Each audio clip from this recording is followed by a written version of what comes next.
ဝင်ခဲ့မကျွတ်လို့သေးဘူးဆိုရင်ဦးလှရွှေကိုယ်တိုင်ဝင်လာခဲ့84နဲ့ဦးလှရွှေကိုယ်တိုင်ဝင်လာခဲ့ခိုင်ကျန်းကျန်းဝင်လာမူလပြန်ပြီးဝင်လာနော်ဦးလှရွှေဆိုဦးလှရွှေ84နဲ့အတိုင်းမူလပြန်ပြီးဝင်လာကျမ်းမှာချမ်းသာပါစေဖယားဦးသုံးချိန်ချပေးဖယားဦးသုံးချိန်ချပေးဖယားကိုဦးသုံးချိန်ချမြေတာနဲ့ပေါ်မြေတာနဲ့ဝင်လာအချောင်းလောင်နေရှိပြီးသေးဖယားဦးချနိုင်လားချနိုင်ချဘာလုပ်လဲဘယ်လိုပုဂ္ဂိုလ်ဝင်လာလဲပြောထဘယ်လိုပုဂ္ဂိုလ်ဝင်လာလဲပြောနောက်ကပြောပေးနော်နောက်ကပြောမူလပြန်ပြောနောက်ကပြောအခုဝင်လာတာဘယ်လိုပုဂ္ဂိုလ်လဲဦးလှရွှေသိကြလား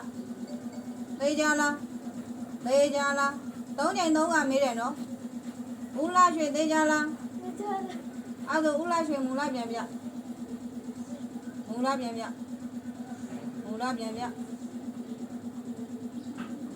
မူလပြန်တင်ဘလို့ကွယ်လွန်သွားတာလဲ